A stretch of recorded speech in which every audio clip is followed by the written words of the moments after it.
Assalamualaikum warahmatullahi wabarakatuh and greetings to everyone who's watching this video. My name is Lutfiah Binti Rihwan from 4SA. I am 16 and is currently studying at Smk Sultan Yussuf.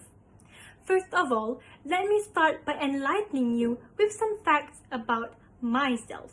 I've always been an avid reader since a very young age. Reading allows me to imagine and experience things that I am unable to go through in my normal daily life. Reading also helps me to grow as a person. It helps me to gain a better understanding on what's going on around me and how it truly affects my life. Now, to get the ball rolling, I'd like to ask you a question.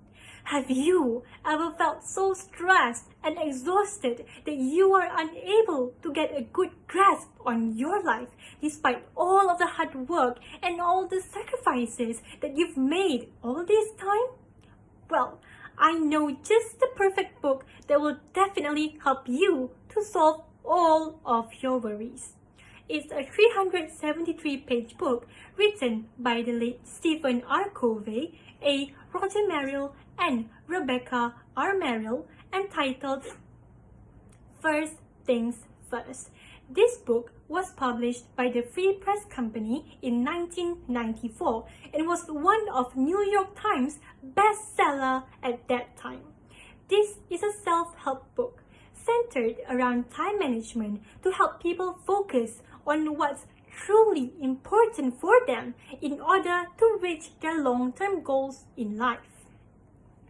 Covey stated that it is not about doing things right, but it's about doing the right things that is vital for us to have a quality life. In the first section of this book, using the analogy of the clock and the compass, the authors assert that it is important for us to know our primary rules and principles in life and use that as a reference to make decisions that are not merely guided by the clock of scheduling, but the compass of purpose and values. Asserting that people have a need to live, to love, to learn, and to leave a legacy, they propose moving beyond urgency.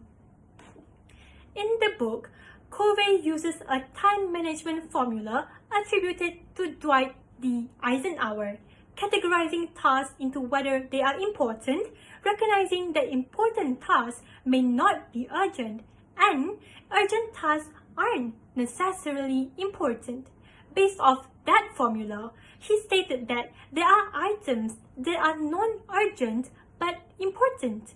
These are the ones that he believes people tend to neglect, but it is really what they're supposed to be focused on to achieve effectiveness.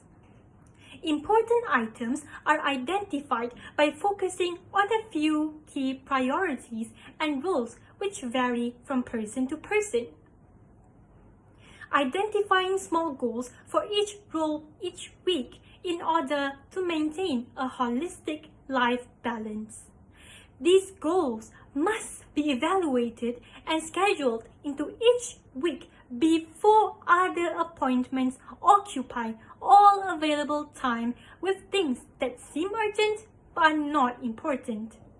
This concept is illustrated with a story that encourages people to place the big rocks first.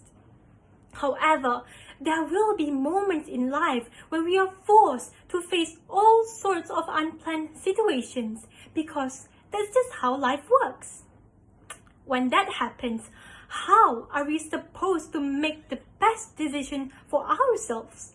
Well, Covey stated in the book that we must first ask ourselves what's really important to us. Is our decision in line with our long-term goals? Next, we should also never forget to listen to others' opinion because humans are interdependent. We need each other's support for us to grow. Then, it's the most important step for us to be brave, to take actions according to our decisions and not be afraid to fail. To sum it all up, I'd like to give you my personal opinion after reading the book.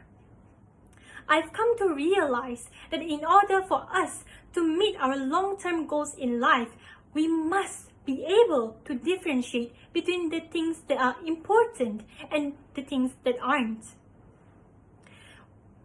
We must ensure that what we are doing now is what we are really supposed to do based on the compass of importance and not merely guided by the clock of urgency.